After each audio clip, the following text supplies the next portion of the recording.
Hey guys, welcome back to RHR Jen. I'm so glad you're here. Honk honk, everyone. Guys, you're catching me on a good day. This is the next part of my sit down with John Witherspoon. I had the best time recording with him. We really went through a lot of Harry and Meghan stuff and talked about our thoughts on all of it, from her latest podcast episode to Harry's doorbell fiascos and everything in between, and our thoughts on all of it. So I hope you enjoy this as much as I did, and I can't wait to bring you more stuff like this. Again, be sure to leave John your wonderful comments below, and I'll make sure to forward them to him so he can see them. He doesn't quite have a YouTube channel yet. I keep pestering him, so hopefully soon, and I'll let you know as soon as that happens. Now, I do have a second YouTube channel myself, as you know, as I keep talking about, but just in case you don't, I have Goose Adventures. Be sure to check this out because it is showing my weight loss journey. I'm down almost 140 pounds. You can find out how I did it, what I did, what I ate, all the things right here at Goose Adventure. So find that channel if you're interested. But in the meantime, let's get back into my sit down with John Witherspoon. And a huge thank you to John for your time, for your energy, for your answers to all of this. Let's get back into this. Why would you not develop a waiting list? Exactly. And that way you would know how many people want this honey, how many people want your red flowers, your dandelion tea, or whatever it is that you're selling. And you would have an estimation of how much to have your supplier generate.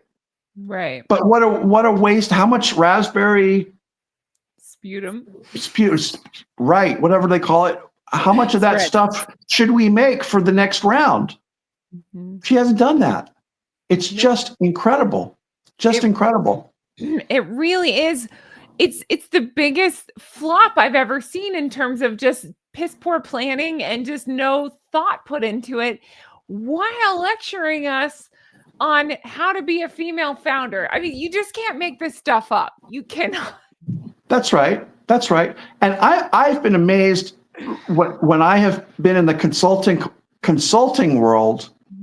I used to talk to chief financial officers. I talked to corporate tax people. I talked to your corporate officer. Yeah. That's right. Yeah. Well, of course, it goes without saying. You talk to C-level executives in billion-dollar companies, and I was amazed at the number of times that they would say, I really could use a hand with XYZ, and it would be the most seemingly basic operational aspect of the business. And I thought to myself, okay, well, this is very informative, because it tells me that even the best and the brightest people, top level company, C-level executives, still have a lot of questions and are desperately anxious to figure out what to do to solve these problems. And yet here's Meghan with her little, shack in the woods kind of business, where she's selling, or, basically what amounts to a glorified roadside stand at this point, a little farm stand, where I forget the name of the woman. She's very compelling. She has a farm in upstate New York.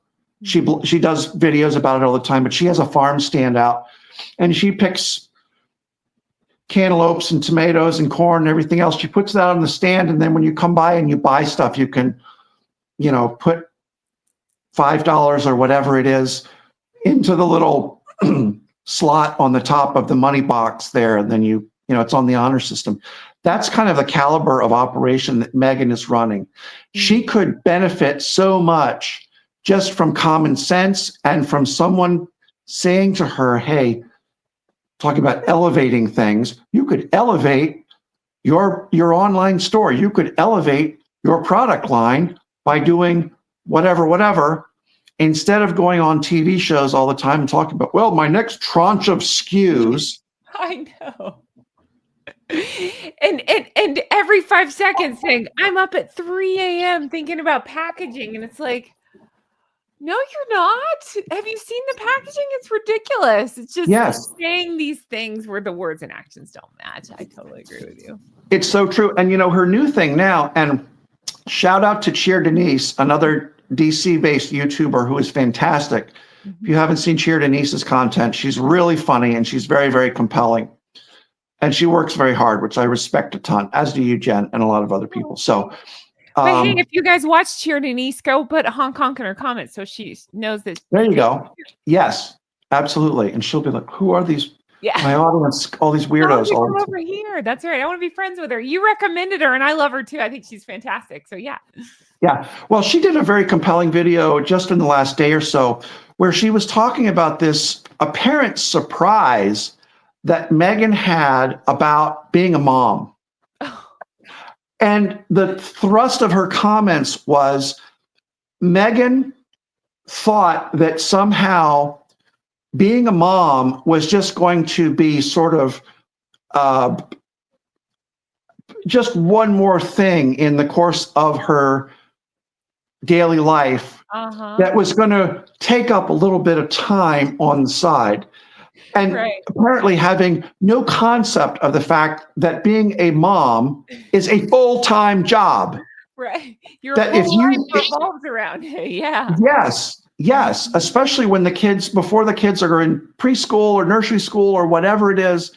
This is job one, 24/7.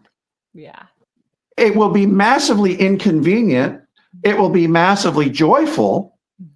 Will also be massively irritating at times, but you understand the point. She just thought, well, I can just waltz on down the garden path and be coming up with my next tranche of SKUs and doing all this stuff. And oh, by the way, I may have to look over once in a while and deal with my kid. No.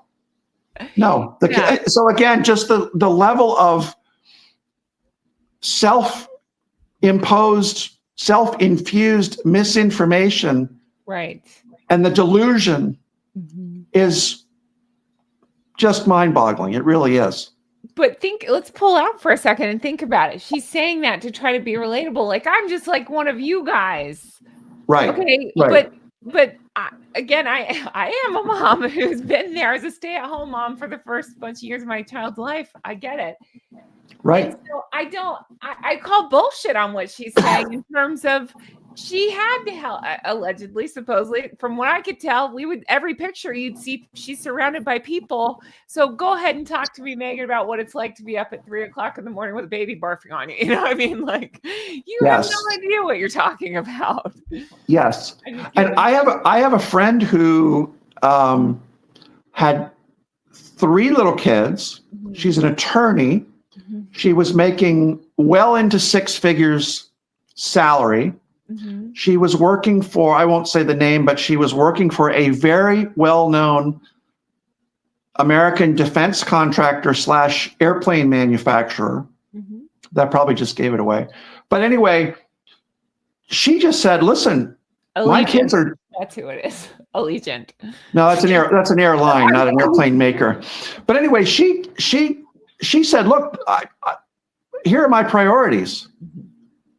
My children. Yeah. My little rugrats. And this is believe me when I tell you, this is a strong, independent woman who just said, look, I can't. That's it.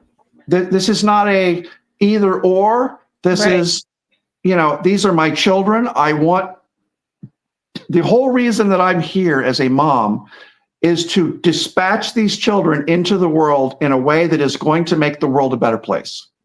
You're right. And it's not, I'm going to prove my worth by being able to juggle everything and keep all these balls in the air at this. No. And she did not know how long that would last. Ultimately, she, merged her way back into the workforce and had no trouble doing that.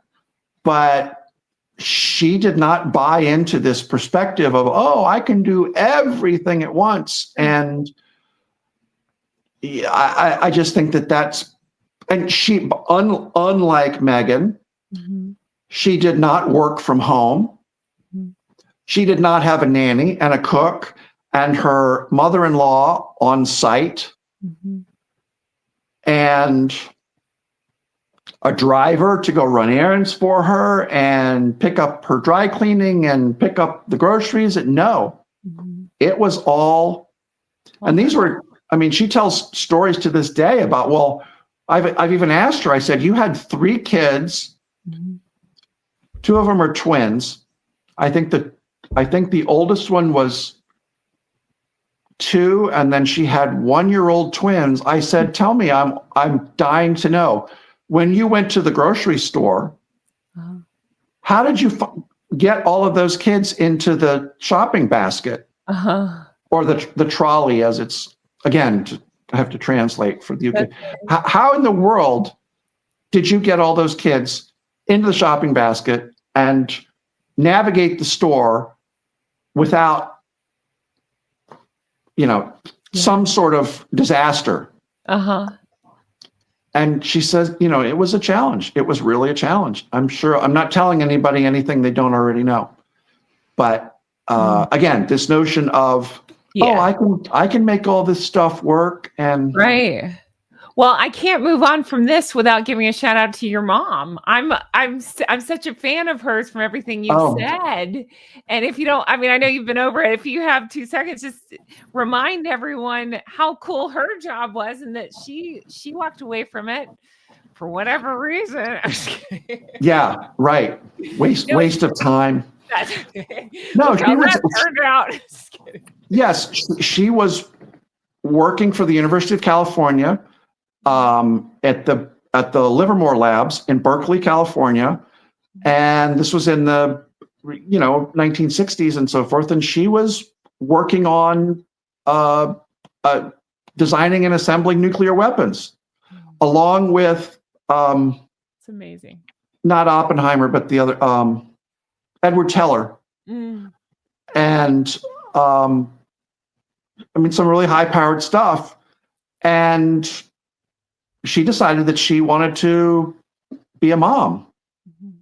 And people said to her, oh, well, you've given up so much, and why in the world would you do that? And her, in so many words, her response was, well,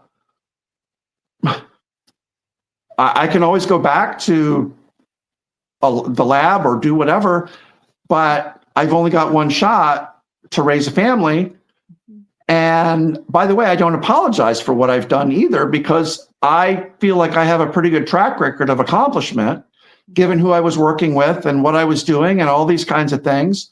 So I don't need to apologize to anybody for doing what I think is engaging in what I think is my highest calling. You're right. Yeah. Your mom's cool. What happened to you? It's a giant mystery. Books, entire libraries have been filled with people trying to analyze. That's right. The good news is she was able to stay home with you. The bad news is she dropped you repeatedly. Apparently. John, something else that we had talked about, especially after this last podcast episode, I swear to God, if I'd made a drinking game out of how many times she said bootstrapping, I would have been blackout in about 4 seconds. But she kept about bootstrapping. And so I think that, I mean, you had brought up about starting a business with millions, but pretending to be bootstrapping. Talk to me about that. Well, in a way, it's kind of self-explanatory. I mean, people who start businesses with, a pocket full of change relative to what Meghan has, there's some tremendous stories that are out there. Mm-hmm. And Meghan seems to think that she's playing under the same rules that some of these other people did. And it's just not the case. One of the things that came to mind the other day was the story of how Federal Express, FedEx, got started back in the day. And there were multiple occasions when pilots who were flying Federal Express airplanes landed at an airport and said, I need fuel in the plane. And the person running the fuel truck said, no, you can't have fuel, you can't have gas for the plane because you already have run up a huge unpaid tab for fuel that you bought previously and you still haven't paid us for. So there were times when pilots literally would pull out their personal credit card and give it to the person at the airport and said, you know, I will take 5,000 gallons or whatever it was and put it on my personal credit card. And I'm just going to hope for the best that I ultimately get paid back. There's some story about a person who had a really nice watch and agreed to hand over the watch to a wristwatch to the person at the airport and said, look, I would like my watch back at some point, but if I don't come get it, you've got my Rolex or whatever it was. And then the most famous story of all is the founder of FedEx, a guy named Fred Smith. Apparently the company had a $24,000 fuel bill that they needed to pay, and they only had $5,000 in the corporate bank account. Apparently he took that apparently he's been asked about this and he has confirmed that it's true, that he took that last $5,000, went to Las Vegas, played blackjack, turned the $5,000 into $27,000. Wow. Paid off the $24,000 fuel bill, and then had $3,000 going forward. And apparently that bought them 1 week of survival. Now they had some other payments that were going to be coming in, but had he not won $27,000 at the blackjack table in Las Vegas, that would have been the end. There would be no Federal Express today, probably, had that not happened. So again, the purpose of telling that story, if you compare and contrast that level of desperation and talk about bootstrapping and clawing and, scratching and scraping to find, the money that has fallen between the cushions on the sofa to keep the business going. And not only that, to have employees with enough confidence in you as a leader and enough confidence in the business to put 5,000 gallons worth of jet fuel on their personal Visa card or their Shell card or whatever it was, or to hand over their beloved wristwatch and say, if I don't come back, you can keep my watch. I hope to see you again to retrieve my watch. Please keep it safe until I come.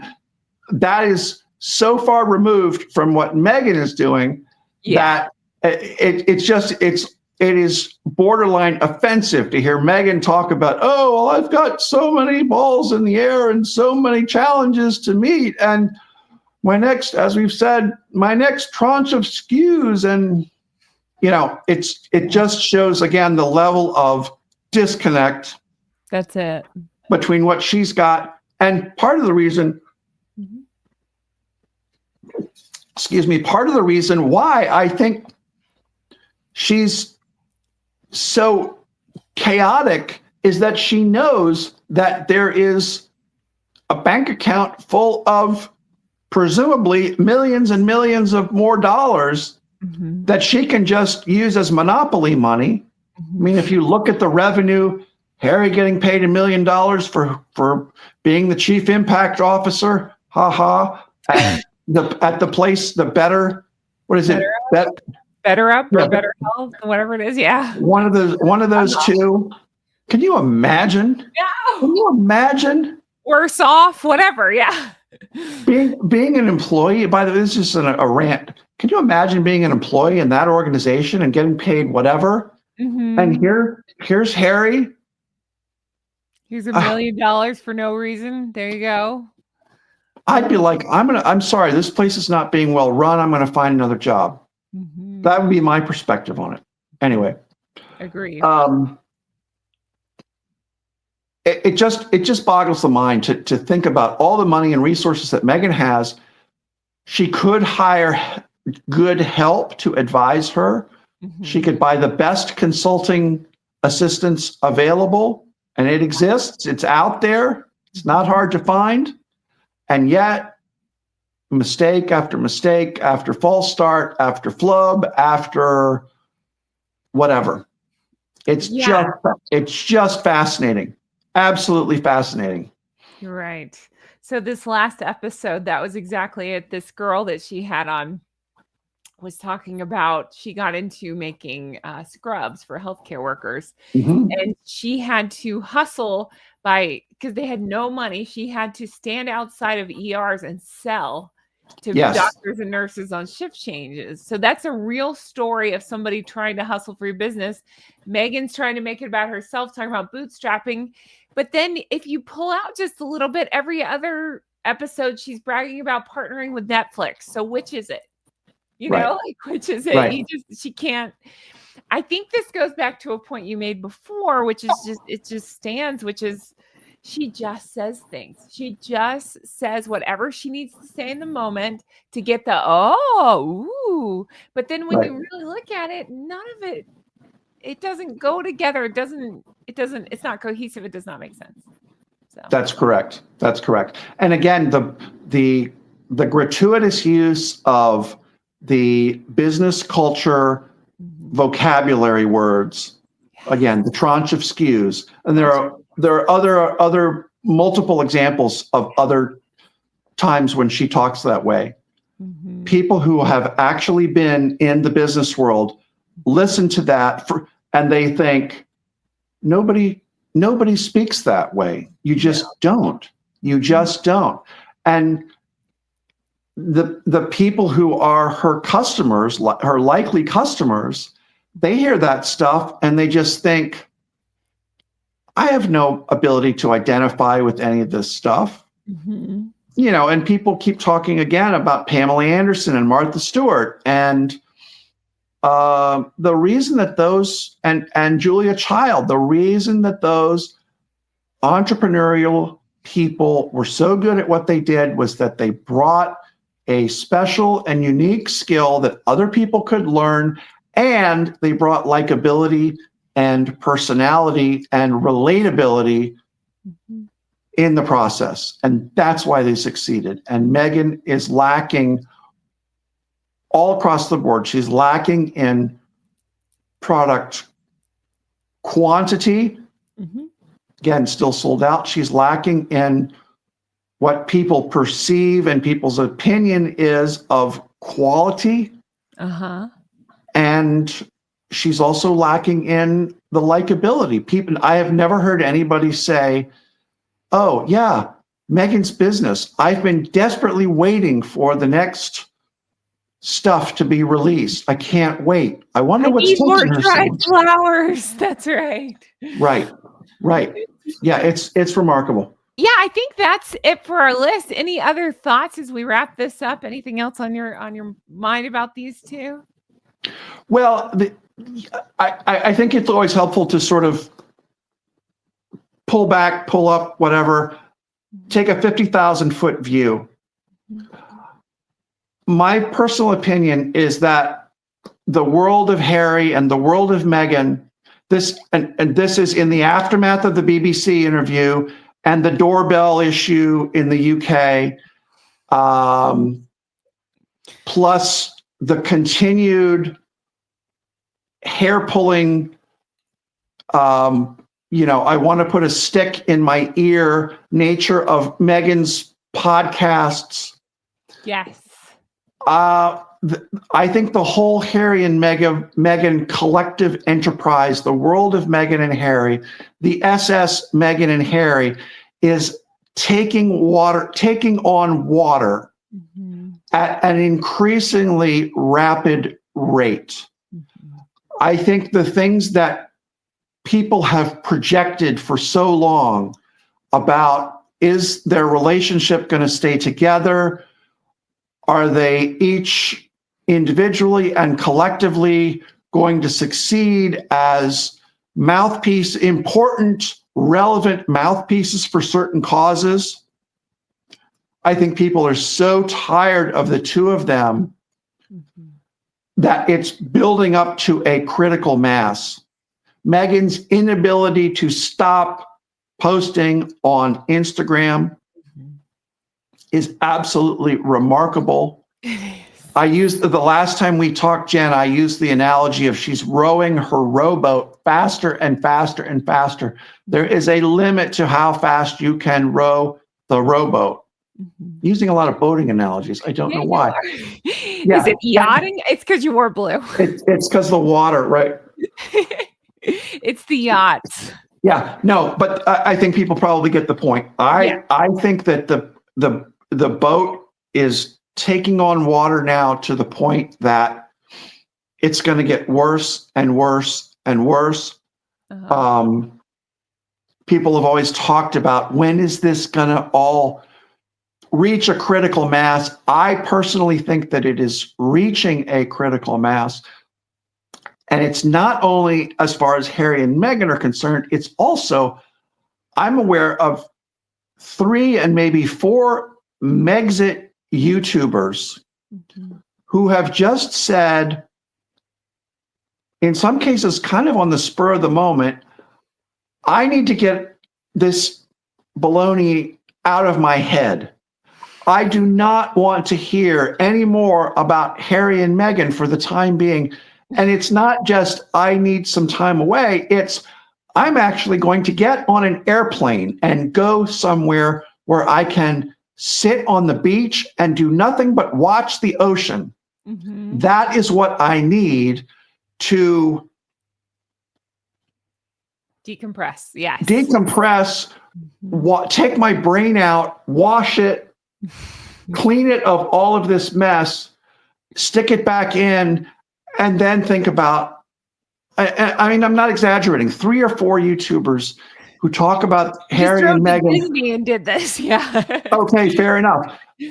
3 or 4 people who have done that and said, I had to. I did not have a choice.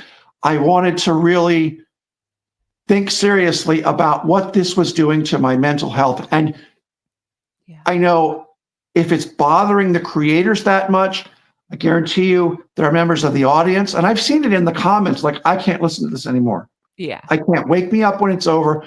Wake me up when the divorce papers hit. Or wake me up when their titles get stripped. Yeah. Yeah. Or when Harry begs his father to meet him. I think it's a thing. It's a legitimate thing. And I'm sure there are members of your audience, Jen, who feel sort of similarly, which is why, by the way, I think it's great that you're starting your Goose Adventures, or you're not starting, but you're reinvigorating that, which is great. And one other point that I'll make too, which I think is a really good point. There's a lot of talk in the news the last 2 or 3 days about so-called elder abuse, and it has to do with a certain former president of the United States, whose name I will not mention. Sure. But I've heard a number of people talk about the way that Harry and Meghan are treating their own kids. And is it legitimately abusive to think about what it means to a child to deprive that child to access to their grandparents, to their cousins, to their aunts and uncles, and so forth? A lot of people, I'm surprised, have said this is an abusive tactic. That's people's opinions. Sure. I don't know where I come down on all of that, but I think it's a very interesting, I think, evolving and building critical mass again of people who are saying this is wrong. This is inappropriate parenting. There are members of my extended family who I know very well did not get along with my parents. And yet my parents made very sure that I knew these people because they were my ancestors. Right. And they said, just because I have a disagreement or I don't care for this person's personality, Right. this is my kid's ancestor. And it is extremely important that my kid spends as much time as possible with this person so that they know where they came from. They will never be able to say, my parents kept me from knowing this person, or I was kind of aware. You kids are smart. They figure out after a while that, okay, there's tension here. Mm-hmm. But at the same time, I am very happy about the fact that I have great respect for my parents, because they said when I was a little kid, we want you to know these people. Right. Even though they may live halfway across the United States versus the ones that live a mile or two away from where we are right now. Right. We want you to have experience knowing who these people are. We want you to see the grave sites of your ancestors. Mm-hmm. This is really important stuff. And this idea that this is part of the hypocrisy of Meghan and Harry, this idea that, oh, well, we have excuses for why our children can't meet their grandparents. Right. I mean, it's very, very unsavory. And that's putting it mildly. I would say at best, it's the most selfish thing. And then at worst, it's much more dark, like you're talking about. But yeah, I agree. It's just the most incredibly selfish, awful thing. I can't imagine depriving a child just because you're. Yes. And you're absolutely right. At a minimum, it's very selfish. Like I said, the people who are, using abuse as a word to describe it, that's people's opinions. I don't necessarily agree with that, but people are saying that they are making these comments. Sure, it's just awful. It's not good. Whatever it is, it's not good. It just, to me, again, shows that they can only think about themselves as opposed to what's best. Like in your parents' case, what's best for the child. So, and a lot of parenting is what's best for your child, even if it doesn't. It doesn't feel great. You just got to suck it up and do it. It's just what's best for the child. So absolutely. And that's the number one thing. I mean, they teach you when you're in law school.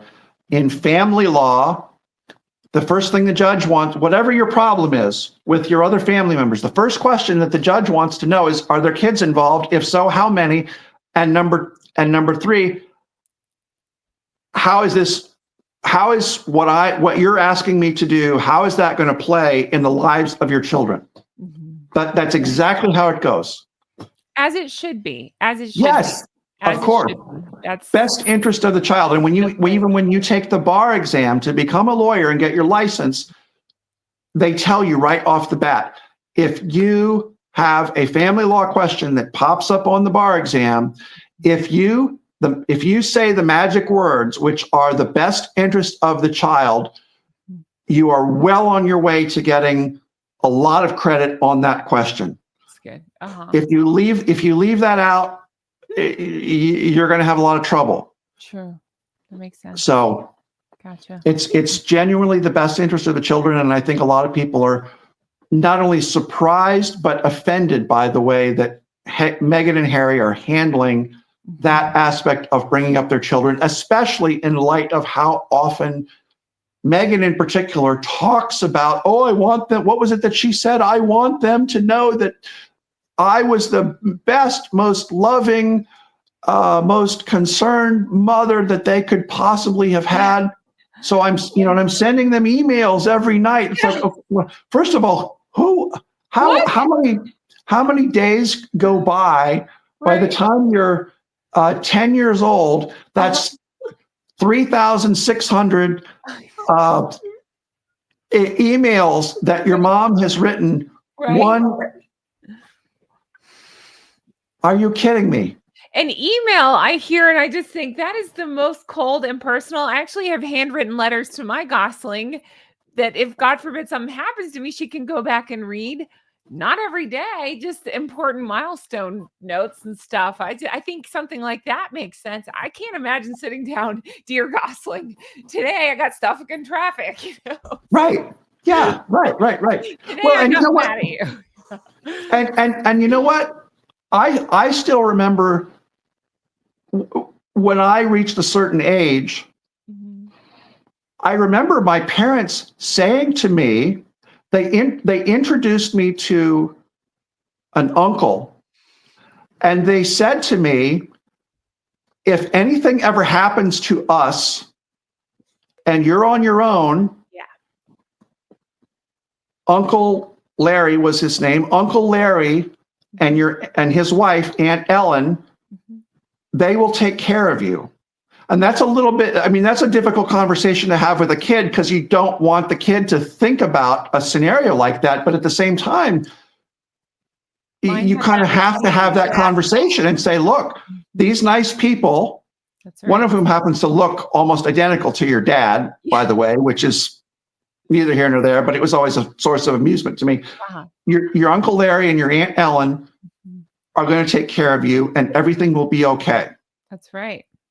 Can you imagine, how do you have that conversation at Montecito?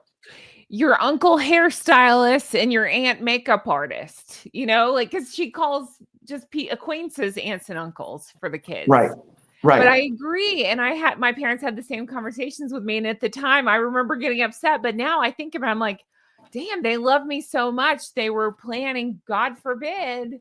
They just Yes, that's what you do as a parent, you always think, "God forbid, what do I how do I protect this child?" So, yes, yes. yeah. And again, the larger context is, well, how's that going to work with Yeah, Harry and Meghan? That'll be a really interesting. yeah, Where are these kids going to go? You're going to give yeah, them to is the Santa Barbara County? right, You're yeah, going to come in? I mean, because if you don't have a plan like that and you right, don't have any relatives mhm, that you're on speaking terms with, they could well end up, again, I'm not wishing this on anybody, I'm not wishing it on Harry and Meghan or the kids or anything else. I get it. But just to show the level of weirdness mhm. that is this is what you get when you, as they say, play stupid games, win stupid prizes. Yeah. Well, and it's what you do when you love your child. You look Of out for them course. any eventuality you plan for. I saved for college. I plan for what would happen if this or that happens. That's just what you do. Right. I don't know what's happening. I just think, I mean, again, this is just my opinion. It feels like they are props. It's all Megan and everything revolves around, I don't know. Yes. So. Yes. Absolutely true. What a way to be. I can't even imagine. I would love to be a fly on the wall for so many things, and one of those is just the day-to-day life. Is it I mean, I don't know, just hypothesizing. Is it just nannies? Is it just, like an email? Like, what is this? So weird. Can't Well, imagine. it's true, and the whole nanny angle is a whole different added layer of. I mean, I don't know the extent to which research has been done, Mhm. but I'm sure there's something out there about, okay, how many hours a week did a kid spend with a nanny as opposed to with their mom? Yeah. And even I think Megan has referred recently to the nanny taking the kids to school or picking them up or something like that. Mhm. I remember in hindsight, some of the most profound conversations that I've ever had with my mom Mhm. were the conversations in the car Yep. Mhm. about things that we saw or something that happened at school Yep. or all of that kind of thing. Well, if the nanny is driving the car, You're missing there's a it. missed That's right. opportunity. That's right. And kids have like the memory of a goldfish sometimes when they're little, especially. So that's the best time to say, "How was your day? What happened?" Yes, And to bond. Yeah. absolutely. I wouldn't want to miss Absolutely. that. Mhm. Yeah. Yeah. Yeah. What's the song? I don't want to miss a thing. Yeah, that's Who's right. Aerosmith, Steven Aerosmith? I was just Tyler. going to say, yeah. Don't want to miss a thing. Mhm. Well, I guess it's all relative. That's right. Can you sing some of that song for us, John? I can, but I will not do it right here. Okay. I thought I had, yeah. All right. I guess the final thing I'd like to wrap up with, if you don't mind, you jogged my memory on something. So I also had hit a wall and I was like, I just got to get out of here for a couple of days. So ended up getting in the car and driving south a little bit, but ended up at Disney for a little bit, took some time off, back now. And Yeah. while I was away, I was made aware of the Ring camera thing, and I'm realizing I never went back and talked about it. What the heck? In fact, if you don't mind, I think you were one of the ones. I have a group chat with a couple people, and I think you were the ones that let me know about the Ring doorbell with Harry. Your face says it all right now. It can't be explained. It cannot be explained. I'll tell you, there was one. There was one person, and I can't remember his name, but he was a royal protection officer with the royal family at one point. And I believe he's a retired British police officer, but he made a comment which is absolutely true, which is the only time people stand down their security team is when they're about to do something that they don't want anybody to know about. Okay. I'm not saying that Harry was up to no good when he was ringing that doorbell and got his picture taken famously, but I have operated in that world a little bit. That comment is absolutely 100% true. The fact that Harry was ringing the doorbell himself, as opposed to having one of his assistants or security people ring the doorbell, is very telling, and very odd. Very odd. And like I said, I don't have an opinion about it. It's okay. I don't have a theory about it, but I will just say, well, I guess I do have an opinion because I'm saying it's odd, but you understand where I'm coming from. It's certainly not what you would expect. No. And I have just so many things that popped into my head as soon as I heard it, which is, if I'm coming to anybody's house, whether it's a new friend or an old friend or a family member, I'm probably texting you along the way saying, hey, I'm on my way. I'll see you in 5 minutes, whatever. Yes. That seemed to be missing. And then I recall I met this lovely man on a train one time who was so great. And he was a protection officer and he couldn't say much about his job.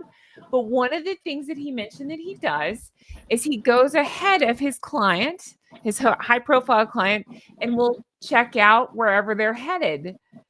So that seems to be they're called advanced people. There you go. Appropriately named. Yeah. There are logistical advanced people, and then there are also security advanced people.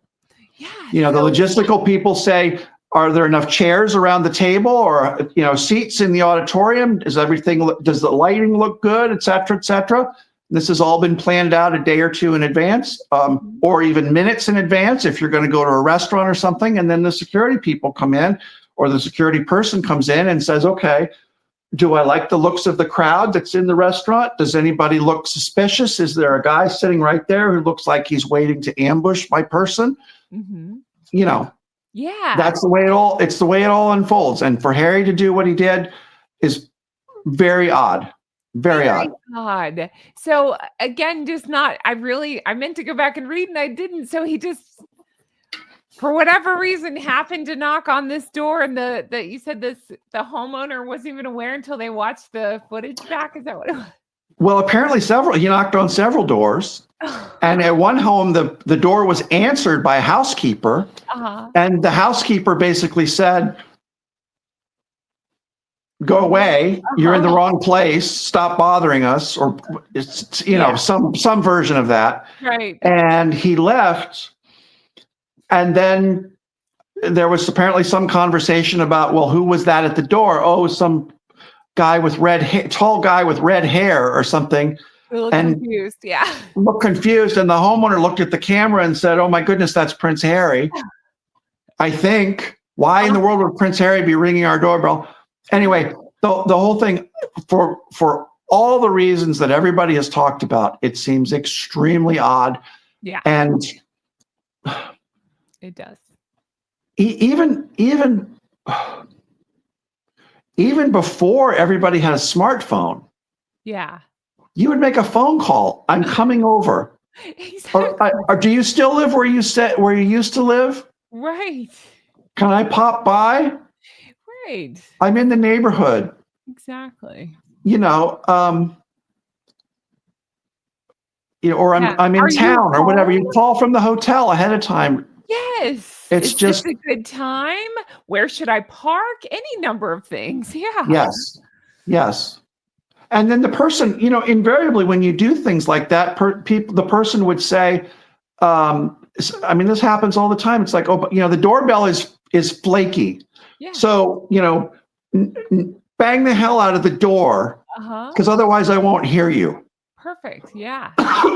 That's just the way the world works. Everybody knows it except Harry. Except Harry. Yeah. I find this very bizarre as well. I meant to go back and cover it. So thank you for talking about that with me. Thank you for letting me know that happened. I was like, he did what now? He's knocking on door. Maybe he's selling Girl Scout cookies. Yeah. Well, that's the only person I want coming to my door. Well, one person made an interesting observation too. They said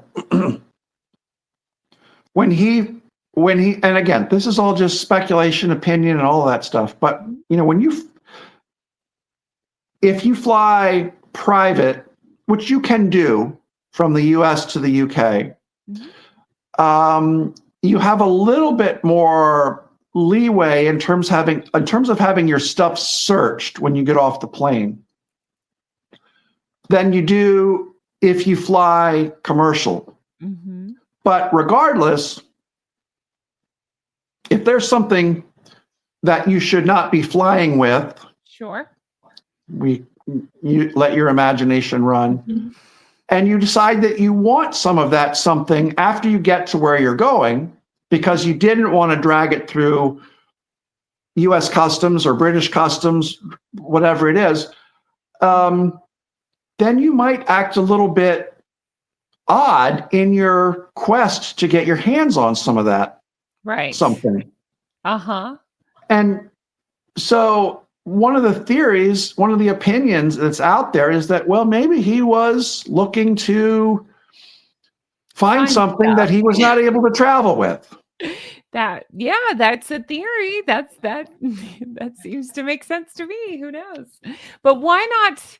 You'd think he has people for everything. Why not send a person for that? But maybe if hypothetically, like if I really wanted a Diet Coke, I wouldn't send somebody for a Diet Coke. I'd just go get my Diet Coke. So maybe he really wanted a Diet Coke. Well, and the world is so full of examples of people. I think I've talked before. There was an episode. I know who it was. It was a dental hygienist said that she at one time was in Georgetown, the part of Washington, D.C., and there's a store called Restoration Hardware where they kind of sell knickknacks and candlesticks and sconces and furniture and all kinds of things. She said she was in that store and the door opened and this very short, strangely dressed man came running into the store along with a couple of other people. I think one guy actually was ahead of him. Anyway, this man ran around in the store. I'm not sure he found anything that he liked, but he had seen something in the window. It turns out it was Prince, the singer. Uh-huh. He had been sitting in a car at a traffic light outside the store, seen something in the window that caught his eye, and told the driver to pull over to the curb that he wanted to get out and go in that store. Okay, well, fine. When you're driving Prince, you get out. When Prince says stop the car, you stop the car. So anyway, this stuff can happen, but it's a controlled kind of a happen. Yeah. Like I said, I mean, Prince had a guy ahead of him and a guy behind him, sort of, just keeping an eye out for any weirdness. And I think I've also mentioned I ran into Elton John, speaking of Elton John, in Venice one time. And he had a couple of people around him. But, again, this business of ringing someone's doorbell or ringing the doorbells of 3 or 4 different houses, as apparently was the case. It's just Right. It's very bizarre. very bizarre. Yes. Well, John, I can't thank you enough for being here, for your time, for answering my Oh, you're questions. welcome. Yeah, always a pleasure to have you. How can we help you? I know you'll let us know when the channel's ready, but how can we Yeah. help you or support you in the meantime? Is Instagram the best way to do it? Yeah, that's really the best way. Witherspoon DC Okay. on Instagram. There's not anything compelling there, but it's a great way to sort of keep a mailing list of people that I can reach out to when the YouTube channel starts. So when your products start to come in, you'll let your customers know, unlike Megan. My first tranche of SKUs. That's right. Will you be selling dried flowers and or crepe mix? No. Aw. Well, then why am I friends with you? Why am I following you? If I have dried flowers to get rid of, they're going in the garbage. They're not. If a dried flower drops a bunch of crunched up leaves, they will not go into ice cubes. They will go in the bin. Oh, you're missing out. You really are. You're just not stylish enough to pull off I know. dried Well, flowers and ice cubes. I'll have to sign up for Netflix again at some point and binge watch. Oh, don't do it. Don't do it. Oh, goodness. Well, thank you as always for your time, for being here. Always a pleasure. And I'll be bothering you again soon. Does Harry have any court things coming up? I never keep up with that. You're the one that keeps me up on that. I think he does, but it's not for a while. Okay. All right. I know he's got some litigation going on against, I think it's a newspaper still that he has to deal with. And I keep looking as well. I have not seen any movement on the Samantha Markle case against Meghan, but I check that every couple of days and I still have not seen any movement on that, but we'll have to see. It'll pop up at some point, I'm sure. Definitely. I'm sure it will. But thank you so much for being here. Guys, I'm going to point you again and remind you about my second channel, of course, Goose Adventure, as mentioned. If you're sick of the Harry and Meghan stuff, I do have that channel where I am detailing my weight loss journey, almost 140 pounds down. And I'm telling you how I did it over there. So check that out if you're the least bit interested. John, I'll have you on again very soon. Thanks so much for being here. And I'll talk to you guys again soon. You're welcome, Jen. Take care. Bye.